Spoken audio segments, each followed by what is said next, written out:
Bunga indah mekar di taman, tersiram segar, air nan jernih. Apa kabar sahabat pembangunan? Pusbincet balik lagi nih. Sahabat pembangunan, Pusbincet merupakan serial podcast dua arah yang akan membahas mengenai isu pembangunan di Indonesia, serta membahas juga tugas dan fungsi dari Pusbindiklatren Bappenas yang akan didistribusikan melalui kanal YouTube Pusbindiklatren. Jadi jangan lupa untuk subscribe dan nyalakan notifikasinya. Baik, tema Pusbincet kita kali ini adalah kita akan membahas mengenai salah satu program dari Pusbindiklatren Bappenas, yaitu Klinik ASN Perencana atau biasa kita sebut dengan Kliper. Sebelumnya, perkenalkan nama saya Nita Agustin yang akan menjadi host pada Pusbincet kali ini. Dan untuk membahas mengenai Klinik ASN Perencana ini, kita sudah menghadirkan narasumber. Beliau merupakan salah seorang perencana pertama di Pusbindiklatren Bappenas, yaitu Mas Billy Permana. Apa kabar Mas Billy? Ya, kabar baik Mbak Nita. Halo sahabat pembangunan. Mungkin edisi kali ini agak unik ya, karena biasanya saya yang bertanya kepada narasumber. Hari ini saya menjadi informan untuk Pusbincet episode kali ini. Wah. Begitu Mbak Nita ya. Istimewa berarti ya Mas istimewa, ya? Iya. Oke, baik, terima kasih Mas Billy nih perkenalan singkatnya ya. Nah, Mas Billy ini juga sudah lama berkecimpung di Jabatan Fungsional Perencana ya Mas. Dan Betul. juga merupakan salah satu dokter nih di Klinik ASN Perencana. Baik, nah sekarang begini ya Mas Billy, bisa dijelaskan nih Mas Billy, apa sih itu Klinik ASN Perencana dan apa sih yang melatar belakangi dibentuknya program ini? Oke, baik. Mungkin mulai dari kenapa dinamakan Klinik ASN Perencana Mbak Nita ya. Kenapa kita menggunakan istilah klinik? Karena Pusbindiklatren sebagai instansi pembina Jabatan Fungsional Perencana dan penyelenggara program pendidikan dan pelatihan itu menganggap bahwa dibutuhkan sarana untuk berkonsultasi bagi ASN perencana, baik Jabatan Fungsional Perencana ataupun ASN lainnya yang memiliki tugas dan fungsi di bidang perencanaan pembangunan untuk berkonsultasi, terutamanya mungkin mengenai kebijakan pembinaan fungsional perencana, kemudian juga mengenai program pengembangan kompetensi, program pendidikan beasiswa dan program beasiswa pelatihan, untuk bisa menyampaikan apa sih permasalahan yang sedang dihadapi kepada Pusbindiklatren. Salah satu sarannya melalui Klinik ASN Perencana ini. Mungkin ketika akan datang langsung ke Pusbindiklatren itu memiliki halangan, mungkin waktu, tempat, karena kan pengguna atau instansi yang memiliki kegiatan perencanaan pembangunan itu tidak hanya terpusat di kantor Pusbindiklatren yang berada di wilayah Jakarta, tapi juga tersebar di seluruh daerah di Indonesia. Makanya kami mencoba memanfaatkan kemajuan teknologi. Kami ada beberapa aplikasi untuk melakukan fasilitasi, salah satunya melalui platform daring, melalui Klinik ASN Perencana ini. Dan dinamakan klinik karena filosofinya itu ketika orang datang ke klinik itu pasti punya permasalahan, pasti punya yang dikeluhkan. Makanya dinamakannya Klinik ASN Perencana, dan staf atau pegawai Pusbindiklatren yang diminta untuk menjawab pertanyaan di Klinik ASN Perencana ini kita sebutnya dokter, karena sistemnya mengajukan pertanyaan terlebih dahulu, baru kemudian kita jawab. Kita sebelum menjawab pun kita identifikasi terlebih dahulu seperti apa penyelesaiannya. Saya kira seperti itu. Oke, baik. Berarti sangat membantu sekali begitu ya Mas ya? Sejauh ini membantu.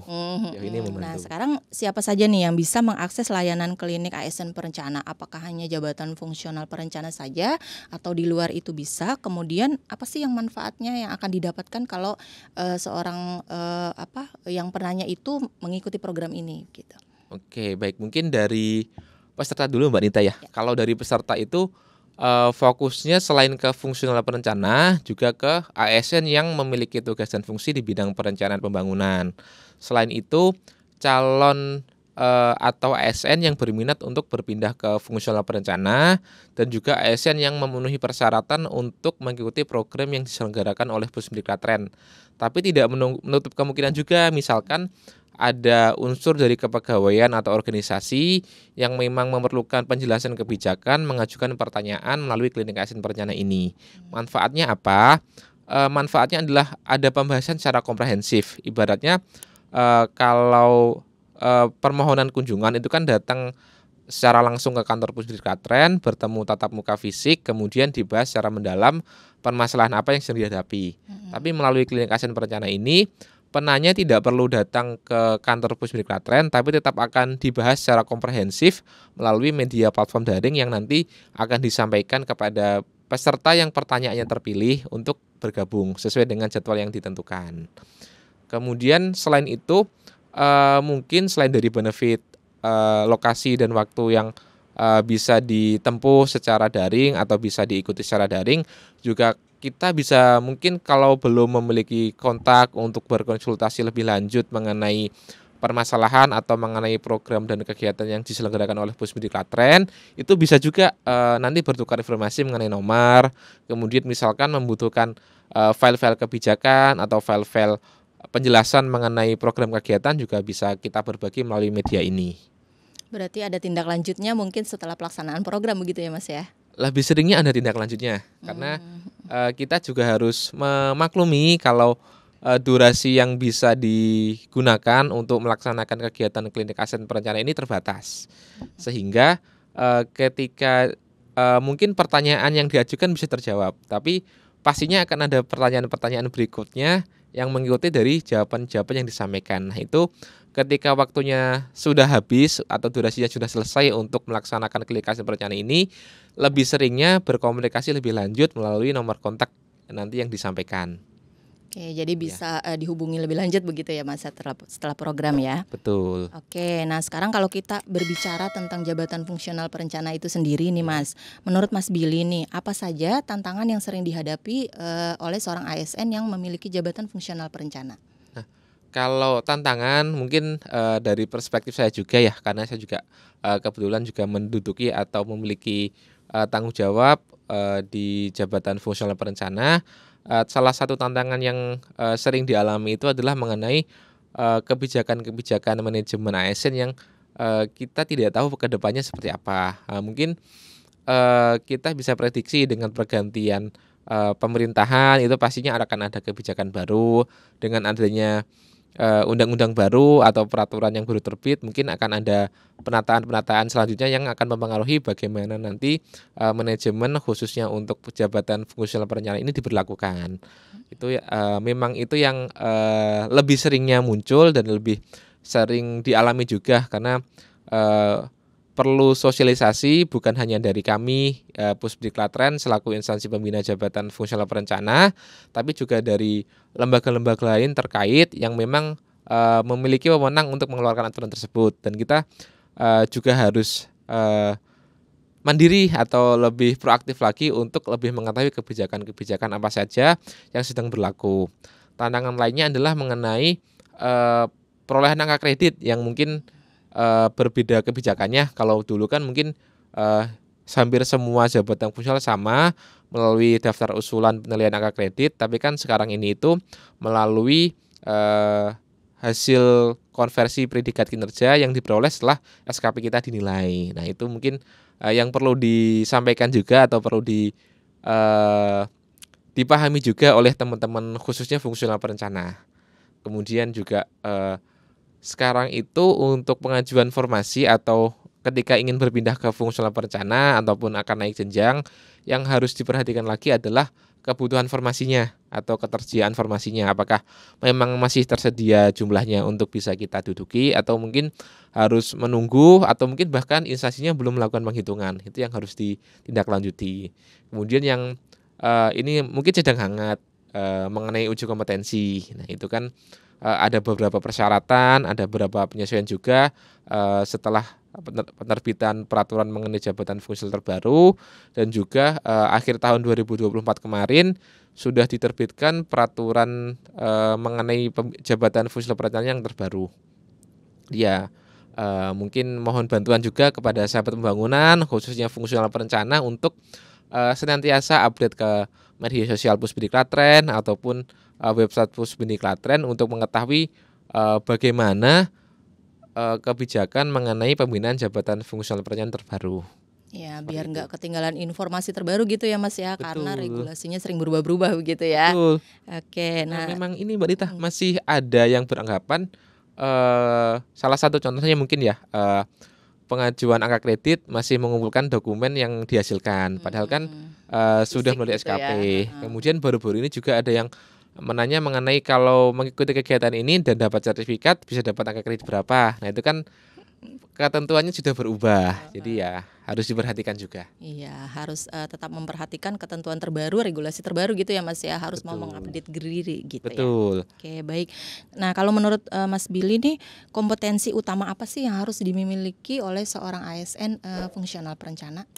Nah, kalau untuk kompetensi sebenarnya, secara umum ada 3 kategori kompetensi ya, ada manajerial, sosiokultural, dan juga, teknis yang memang, mengatur untuk pelaksanaan kegiatan fungsional perencana. Mungkin yang sudah diatur oleh instansi pembina fungsional secara nasional, diatur oleh Kementerian PAN-RB itu, untuk kompetensi manajerial dan sosiokultural yang memang ada sekitar 8 item, kemudian ditambah untuk kompetensi teknisnya saat ini yang sedang kami godok atau kami susun memang mungkin melingkupi kompetensi untuk hard skill dan soft skill-nya. Tapi secara hard skill atau secara kemampuan untuk melaksanakan kegiatan itu melalui atau harus memperhatikan 5 siklus perencanaan pembangunan. Mulai dari identifikasi masalah, penyusunan rencana, adopsi legitimasi, kemudian pelaksanaan hingga evaluasinya. Jadi Mmm, harus diperhatikan itu, bagaimana indikator-indikator perilakunya. Nah itu, mohon menunggu karena kompetensi yang, sedang disusun itu memang belum secara resmi dikeluarkan, tapi secara garis besar harus memahami 5 siklus perencanaan pembangunan ini. setidaknya 5 dasar itu harus dipahami begitu ya, Mas, ya, bagi Betul. seorang ASN Nah, perencana. dan mungkin yang perlu digarisbawahi juga bahwa itu siklus perencanaan pembangunan. Nanti kalau untuk siklus penyusunan kebijakan ada lagi, siklus penyusunan Mmm, apa ada lagi. Jadi jadi harus setiap siklusnya bertahap gitu ya, Mas, ya, harus bertahap. dipelajari semua begitu ya? Betul, harus, Oke. eee, memposisikan diri saat ini sedang membahas yang perencanaan pembangunan atau penyusunan kebijakannya, gitu. Oke, nah baik kalau, peran jabatan fungsional perencana sendiri dalam pembangunan baik secara nasional maupun di daerah itu seperti apa Mas Billy? Kalau secara umum mungkin sama ya, karena, perencanaan pembangunan itu kan sifatnya non fisik. Output yang bisa dilihat itu penyusunan perencanaan pembangunannya atau dokumen perencanaan pembangunannya, entah yang jangka pendek, jangka menengah, maupun jangka panjang. Eee, karena perencanaan itu sifatnya itu kan secara filosofi kita punya target seperti apa, kemudian kondisi saat ini seperti apa, bagaimana cara mewujudkannya. Nah itu, eee, tugas atau mungkin peran yang secara umum harus dilaksanakan oleh fungsional perencana. Jadi memang mendukung untuk kegiatan perencanaan pembangunan, targetnya harus diperjelas terlebih dahulu, melihat juga kondisi, nasional, kondisi daerah seperti apa, kemudian baru dirumuskan. Dan Mmm, itu pun, eee, pengambilan keputusannya bukan di fungsional perencana, pengambilan keputusan ada di stakeholder masing-masing. tapi yang Dan jelas harus selaras gitu ya Mas ya antara pembangunan di daerah dengan pembangunan nasional begitu ya? betul, karena kan, kita inginnya ketika ada kemajuan bukan hanya yang di pusat maju, tapi juga, elemen-elemen di daerah juga ikut maju. Ya betul sekali Mas Billy. Nah kalau misalnya mengenai pengembangan karir sendiri bagaimana nih mekanismenya Mas untuk jabatan fungsional perencana? Kalau pengembangan karir memang, secara umum untuk menduduki fungsional perencanaan itu, mungkin dari persyaratan dulu Mbak Nita ya. Memang kan secara kualifikasi pendidikan setara D4 atau S1 seluruh, apa namanya, program studi yang memang dibutuhkan oleh instansi tersebut. Jadi terbuka luas karena perencanaan pembangunan tidak hanya terbatas ke perencanaan pembangunan fisik, tapi juga yang non fisik seperti pembangunan manusia, pembangunan kebudayaan dan lain jenisnya. Kemudian, mengenai karir, mungkin untuk perolehan angka kredit ini mungkin salah satu keunggulan dari fungsional. Kalau mungkin non fungsional naik pangkatnya itu rutin berkala 4 tahun, tapi kalau untuk fungsional, ketika kinerja bagus, kemudian penilaian SKP-nya dan penilaian kinerjanya bagus, itu bisa lebih cepat untuk mengalami kenaikan pangkatnya. Begitu juga untuk kenaikan jenjangnya. Kalau misalkan tadi dibutuhkan waktu 4 tahun per 4 tahun untuk naik, saya contohkan dari 3A naik ke 3B itu butuh 4 tahun, normalnya 3B naik ke 3C butuh 4 tahun, tapi kalau melalui jalur fungsional pengumpulan angka kredit dan kinerjanya bagus itu bisa lebih cepat, bisa mungkin 7 tahun. Tapi memang ketika naik jenjang, perencanaan itu kan ada 4 tingkatan, pertama, muda, madya, dan utama. Nah itu ketika akan naik jenjang memang membutuhkan eh, melalui mekanisme uji kompetensi yang ada persyaratan khususnya masing-masing. Tapi secara umum saat ini yang peraturan yang berlaku untuk naik sampai ke jenjang ahli madya itu masih membutuhkan ijazah secara S1, tapi nanti ketika akan naik ke jenjang ahli utama memang harus memiliki minimal gelar pendidikan secara S2. Nah, selain itu ada hasil kerja minimal juga yang harus dipersiapkan karena perencana itu menyusun dokumen rencana pembangunan dan harus membiasakan diri untuk menulis. Kami cukup agak memaksa sebenarnya harus memiliki hasil kerja minimal. Ketika nanti perencana ahli muda ingin naik ke perencana ahli madya harus mempublikasikan policy paper. Begitu juga ketika akan naik dari ahli madya ke ahli utama. Itu juga harus mempublikasikan policy paper dan sebelum mendaftar uji kompetensi sudah harus dipublikasikan. Berarti agak banyak juga ya Mas ya persyaratannya ya. Karena Tapi sebenarnya kalau misalkan dari integrasi SKP itu kan berarti sebenarnya bisa mempercepat ya asal berkinerja baik asal begitu berkinerja ya. baik, betul. Tapi Karena mungkin untuk yang kenaikan jenjang itu mungkin agak sedikit lebih effort gitu ya. Iya betul. Oke, Karena baik. effort juga nanti benefitnya bertambah juga Mbak Rita. Karena kan kalau non fungsional tidak ada tunjangan khusus fungsional, tapi fungsional ada tunjangan khusus fungsionalnya juga. Lekat di jabatan gitu ya Mas. Betul. Ya, oke, baik. Kalau kita balik lagi ke klinik ASN Perencana ya, ini kira-kira ada yang bisa dijadikan contoh kasus atau permasalahan gitu yang sering dikonsultasikan apa sih Mas di klinik ASN Perencana itu?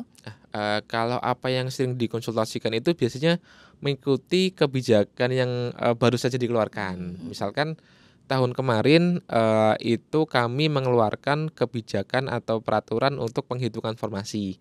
Ketika itu keluar otomatis akan lebih banyak pertanyaan yang masuk ke klinik ASN Perencana itu mengenai tata cara penghitungan formasi. Meskipun sebenarnya untuk bertanya juga kami layani melalui chatting media sosial ataupun nomor kontak yang sudah dimiliki, bisa berkonsultasi melalui media tersebut. Tapi salah satu benefitnya klinik ASN Perencana tadi kan bisa bertukar kontak. Mungkin ketika belum bergabung atau belum pernah mengikuti klinik ASN Perencana, belum memiliki kontak yang bisa dihubungi, setelah mengikuti klinik ASN Perencana nanti mendapat penjelasan awal mengenai informasi, kemudian bisa bertukar kontak, kemudian melakukan konsultasi lebih lanjut. Kemudian misalkan di tahun ini awal tahun 2025 itu mengeluarkan surat penawaran untuk mengikuti uji kompetensi. Otomatis juga pertanyaan yang masuk akan sangat banyak mengenai uji kompetensi. Dan itu pun juga ada yang tanya mengenai bagaimana pendaftarannya, kenapa ada error ketika pendaftaran, apa saja syarat yang harus dilampirkan, ketika tidak ada formasinya bagaimana cara mengikuti, itu pun juga pernah ditanyakan. Kemudian contoh lain lagi ketika dulu ada peraturan atau kebijakan mengenai penyetaraan jabatan, itu juga sangat banyak yang bertanya mengenai pembinaan untuk jabatan fungsional perencana hasil dari penyetaraan. Berarti tergantung hot issue gitu ya Mas ya. Lebih seringnya tergantung hot issue. Oke, nah dari solusi-solusi yang sudah diberikan melalui program ini berdampak gak sih Mas ke ASN tersebut? Sejauh ini sih kalau kami melihat dari evaluasi klinik ASN Perencana, karena setelah mengikuti atau setelah pelaksanaan kegiatan klinik ASN Perencana ini biasanya kami edarkan formulir evaluasi, dan secara hasil evaluasi saya kurang tahu ini bisa dibanggakan atau tidak, tapi dengan skala 1 sampai 10 tingkat kepuasannya di angka 9. Wih, ya. Berarti cukup puas ya. Cukup puas tapi belum sempurna. Belum sempurna. Karena nilainya belum 10. Oh iya, 10 kesempurnaan hanya milik Allah. Iya. Nah Mas, kira-kira ada nggak sih kisah sukses nih misalnya ASN Perencana sudah mengikuti program ini kemudian merasakan manfaat dari program ini? Pernah ada yang menyampaikan testimoni tapi bukan ke saya, karena mungkin saya cuma sebagai salah satu dokter atau salah satu pegawai yang ditugaskan untuk menjawab pertanyaan di klinik ASN berencana. Tapi dari pengelola atau mungkin koordinator kegiatannya pernah menyampaikan terima kasih dari salah satu peserta bahwa solusi yang kami sampaikan ketika pelaksanaan klinik ASN berencana itu memang mengatasi masalah yang sedang dihadapi, terutama karena saat itu yang bersangkutan bergabung sekaligus mungkin mengajak kepegawaian juga. Jadi sama-sama menyimak karena kan meskipun kami instansi pembina, bagaimana manajemen kepegawaian di instansi masing-masing dikelola oleh kepegawaian. Kepegawaian kadang-kadang belum ada informasi atau ada keraguan-raguan untuk mengambil keputusan terkait manajemen kepegawaian. Nah, itu mungkin salah satu yang dirasakan dari kami senangnya ini dari daerah karena secara waktu atau mungkin secara jumlah instansi di level daerah yang menggunakan jabatan fungsional perencana itu kan ratusan, dan kami juga memiliki keterbatasan untuk menjangkau semua daerah itu.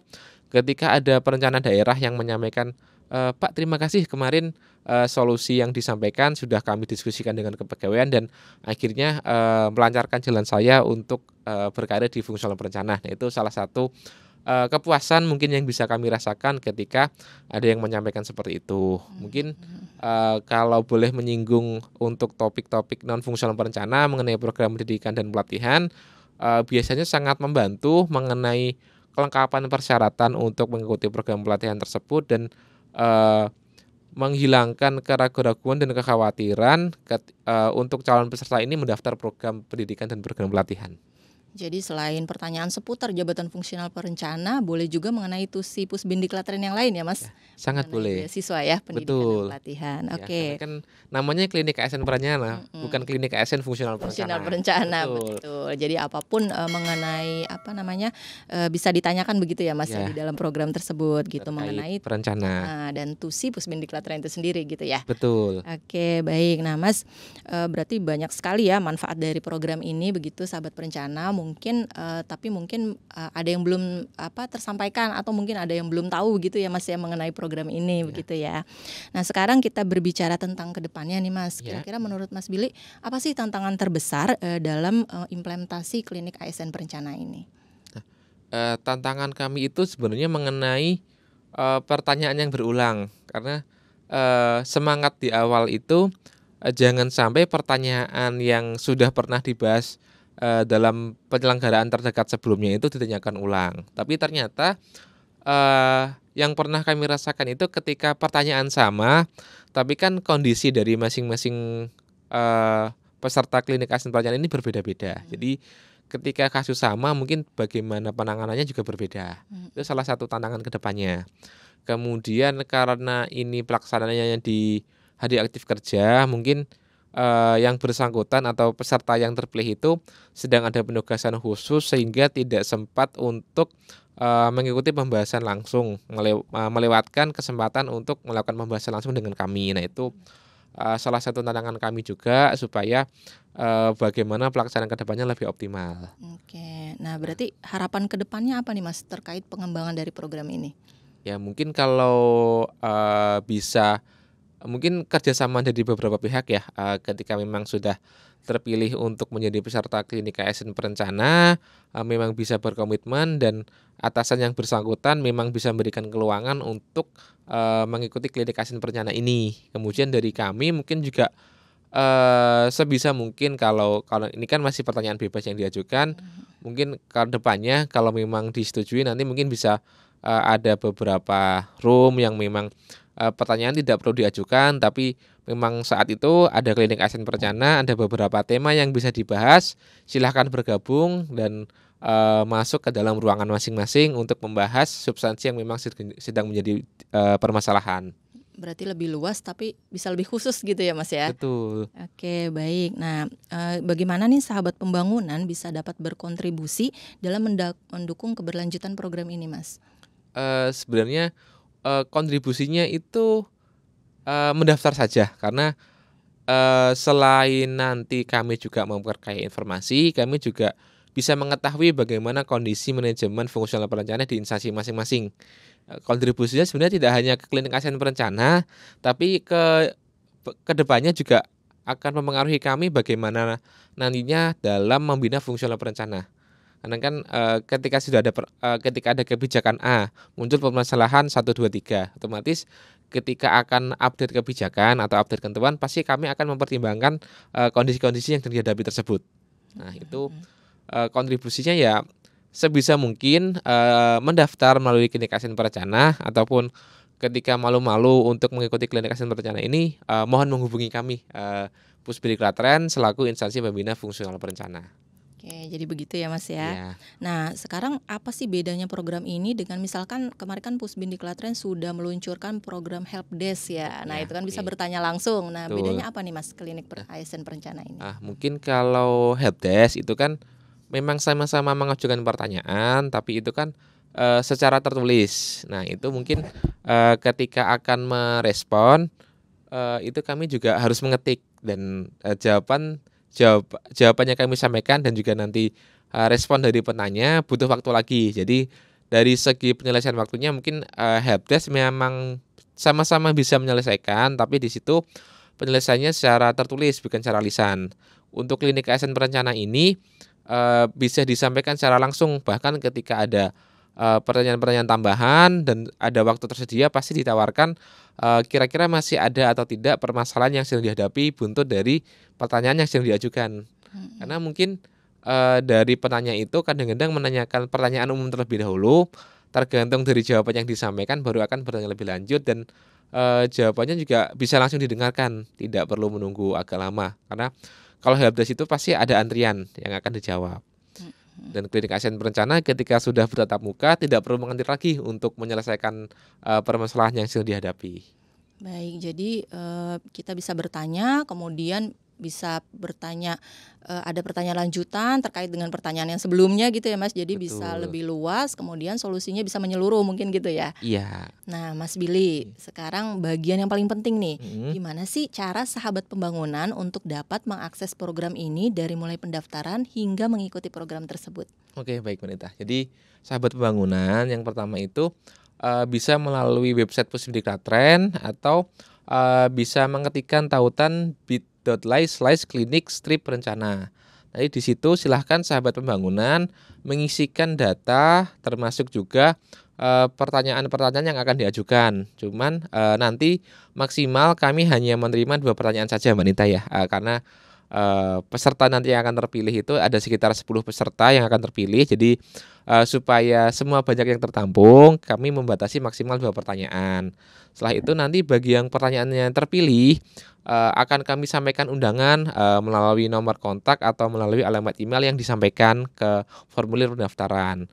Termasuk juga nanti undangannya kami sampaikan juga urutannya pertanyaannya seperti apa. Mungkin bisa memperkirakan waktu masuknya kapan karena durasi terbatas dan juga jam mulainya ada sendiri. Jadi misalkan hanya bisa nyempil atau bisa masuk ke beberapa menit saja, bisa memperkirakan saya urutan ke sini, lebih baik masuknya di jam segini supaya tidak terlalu mengganggu pekerjaan.